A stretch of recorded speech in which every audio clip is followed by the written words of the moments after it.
Good morning. My name is David Cardoza. I am from Access Media Productions in downtown Monterey. And we have a very special guest with us this morning, Reverend Harley Howard from the What Saith the Scriptures series that is on AMP2, the community channel. So I'd like to welcome Reverend Harley Howard. Thank you, sir. Thank you, brother. Great to see you again. Yeah. Haven't seen you Right. in a couple of years. Yeah. I mean, way before the pandemic even started. I believe. Before the pandemic. Because when we did the last PSA, I wasn't here. That's right. I don't believe I was I don't able think to you were shot here. that, no.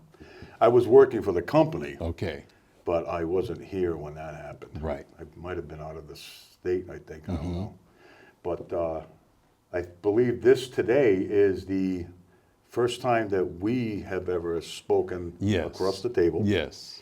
And I enjoy our conversations. I mean, we email each other practically Yeah. every week, 2 or 3 times a week at least. And phone each other from time to time. It's a lot of fun working with you, collaborating with you, and it's a wonderful privilege to be with this station and AMP forever. I think, 30 years? AMP's been around for at least 30 years. Yeah, so it's been that long. I am in awe at the very fact that, been privileged to have that wonderful opportunity to be a part of this work. And I just shake my head because every day I'm thinking, wow, you know how blessed you are to be able to have that kind of medium and to reach people and everyone else with AMP. That's why when we did the PSAs last time, I just recommended that everybody, that if you have a message that you think is important to the people, to the community in particular, that you contact AMP and get stuff together, put stuff together. I mean, if you have a relevant message, people need to hear it, let them hear it. This is the place. This is the hub of where your message will go out.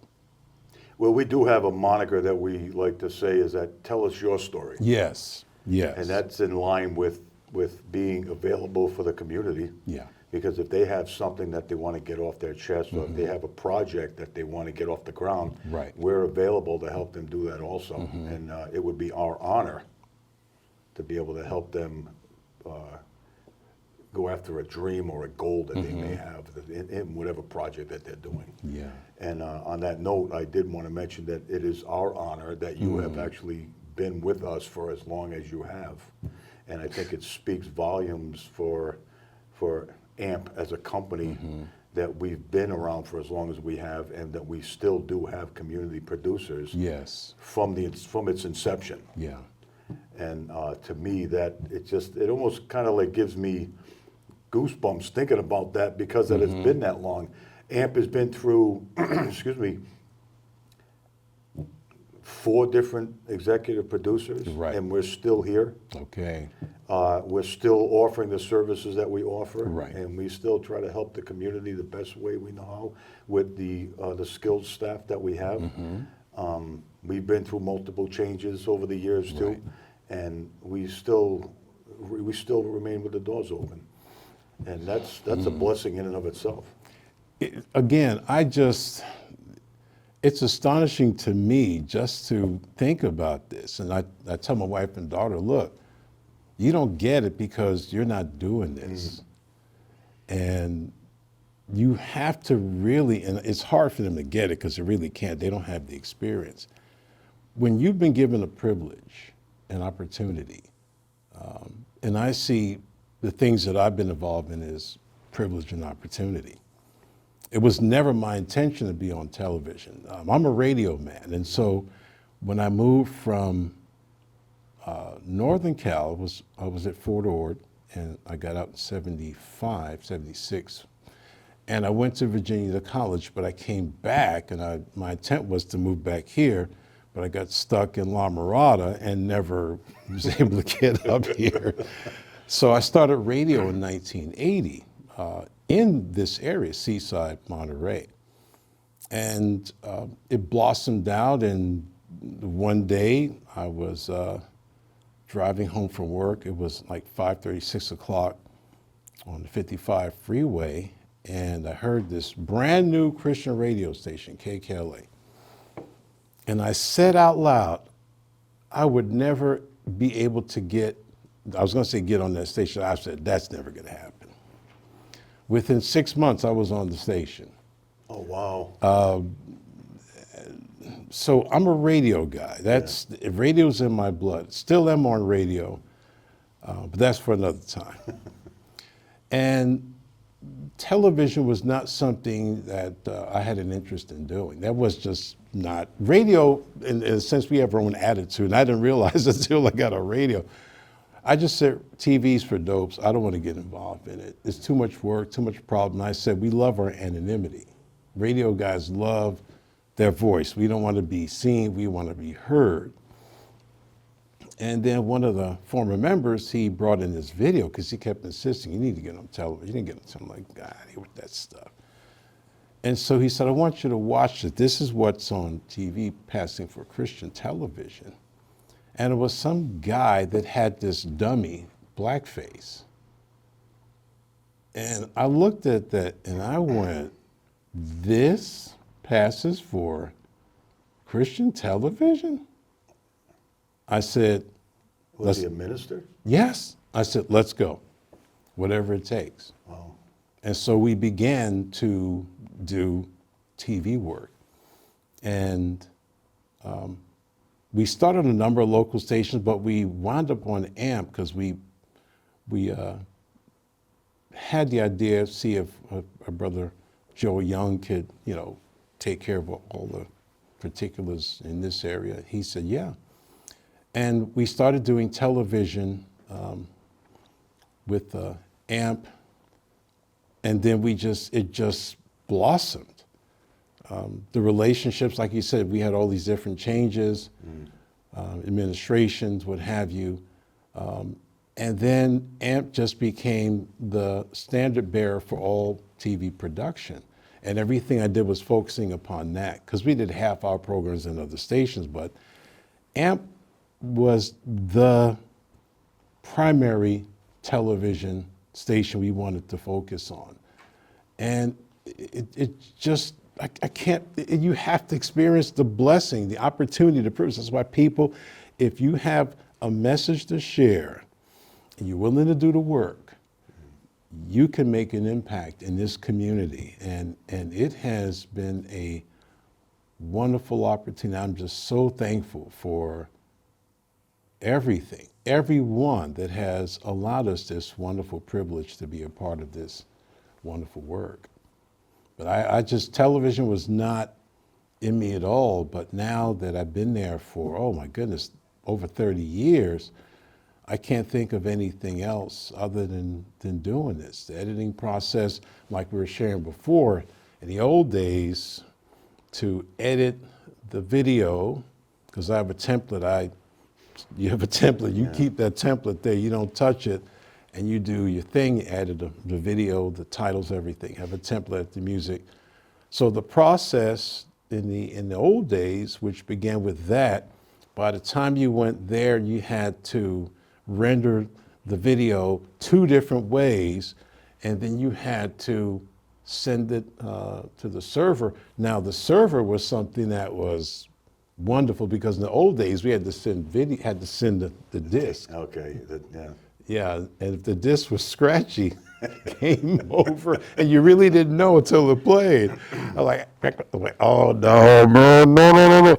So when the idea of having to send your stuff to the server was offered, I went, yes.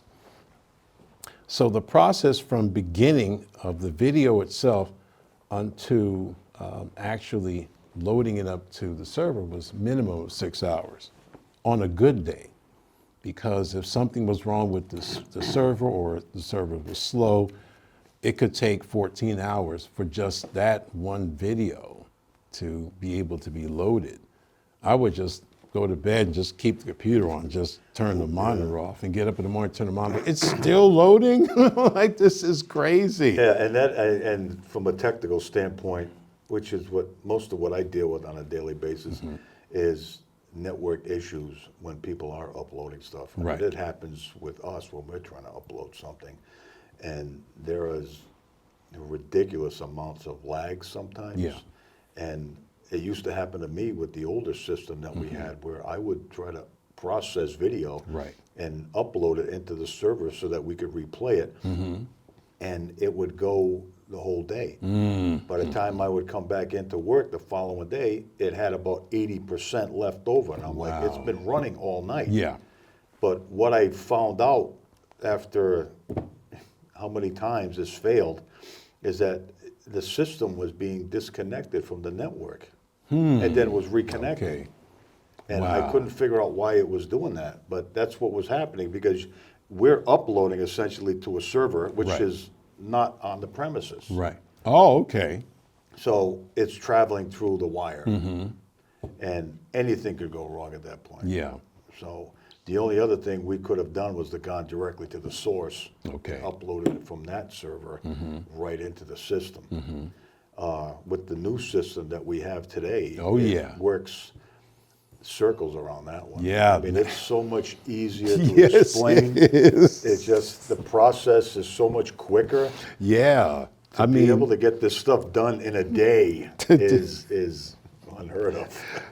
now the process from editing the video, the original video, getting all that together, you remove 2 different steps from the old days. So the process now from getting it to the actual video being created, so uploading it, is 59 minutes. Minimum. That's and amazing. sometimes even faster than that. So it's like, yes! Yes, my electric bill will go down. My blood pressure will go down. So all Well, I these- love, like, just about every other day, I get an email from you. Yeah. Got another one. Got another one. Got another one. Got Yeah. another one.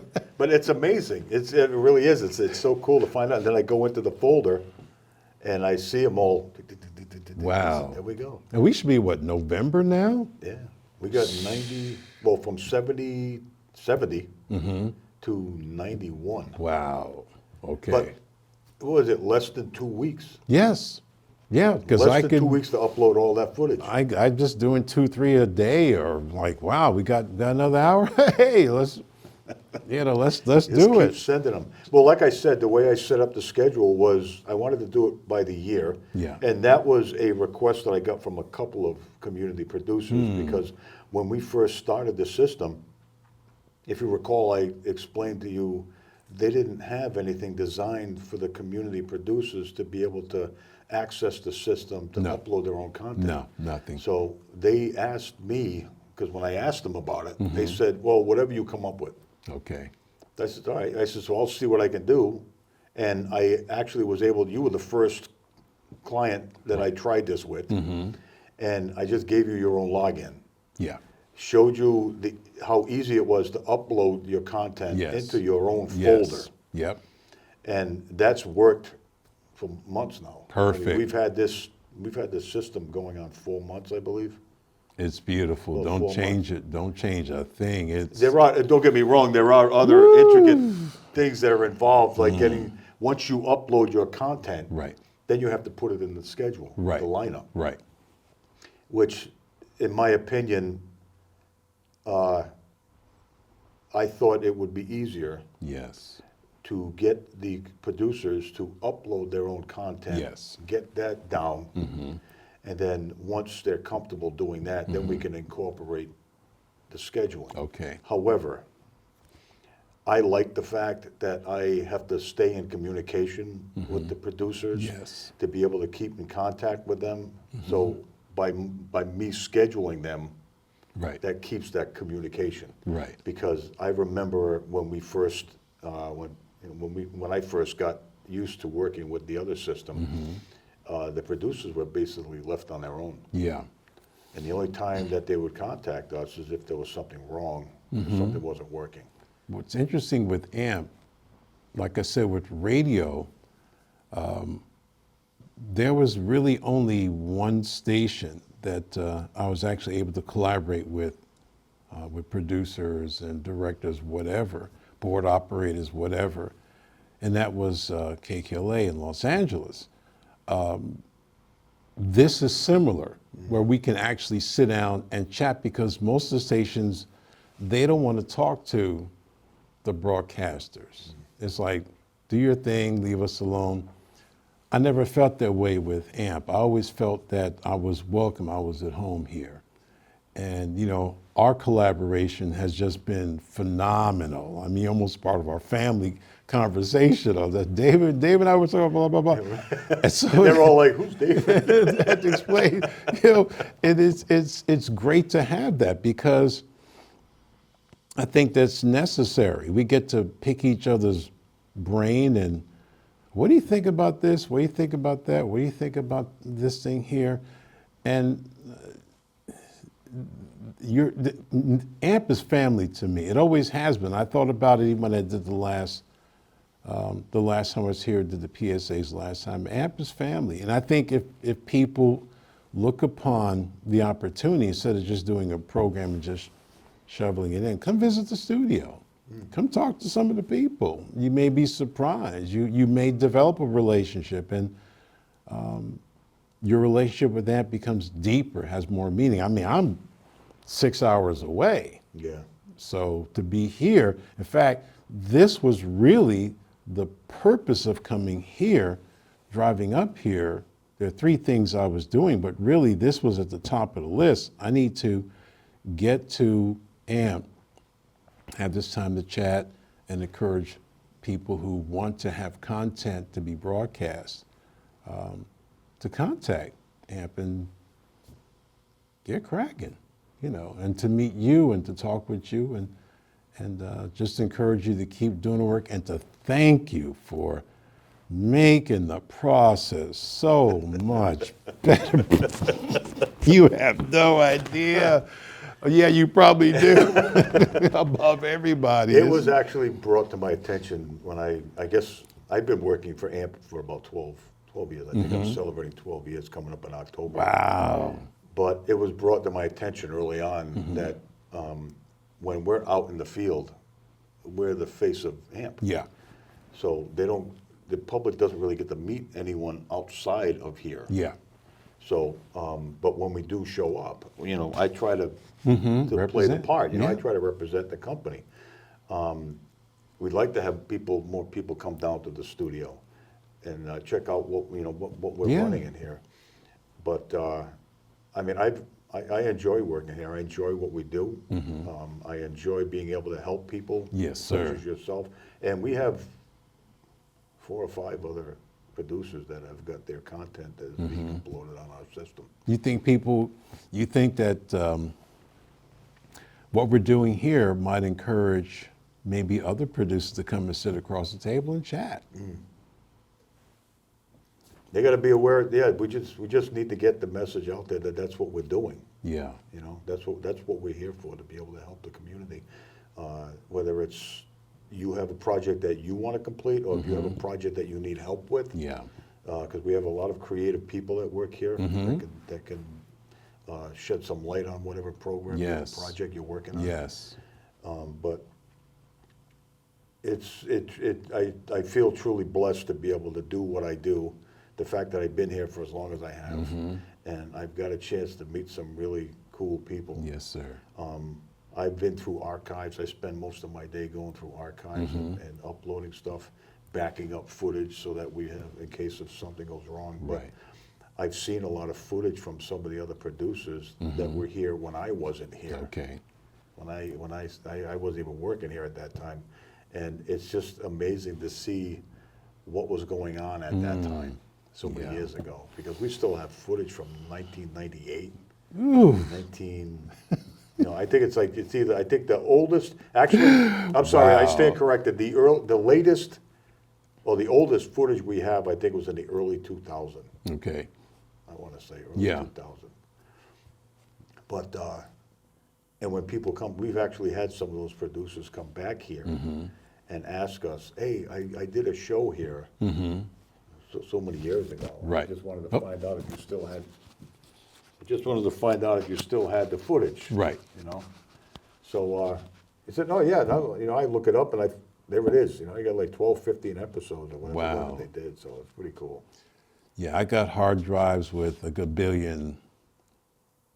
In fact, I have to probably give some of the disc away because it's just hundreds and hundreds of programs. But again, I'm just grateful for the opportunity to take this time to be with you and to thank AMP again for just the great privilege. I am just so thankful, and if there's anything I can do for AMP, you called me, and we'll get it done, brother. Definitely. Thank you very Just much. been a Listen, blessing. appreciate you coming all the way down here and spending Yes, the sir. time with us today. Yes, sir. Again, my name is David Cardoza. I am from Access Media Productions. AMP is located at 465 Tyler Street right here in beautiful downtown Monterey. Yes. And you can reach us on our website at www.accessmediaproductions.org or send us an email at amp@ampmedia.org. Yes. I encourage everybody. You have a project, get in touch with AMP and collaborate together to make things happen. If you have a voice, no one knows it until you get it out there. And I encourage everybody to be a part of this wonderful, wonderful group of people that really do care about the community and really do care, wanting to get your message out and to help people. Our program, What Saith the Scripture, you can just contact AMP and they'll give you the times. It's a broadcast 5 times a week, twice on Sunday, twice on Tuesday, once on Wednesday. So they'll give you the times. And thank you so much for watching. And hopefully something is shared, what we do with our Bible exposition, that's a blessing to your life. Thank you, brother, again. Thank you again. Just Again, it's a pleasure seeing you again. Yes, sir. Have a great night.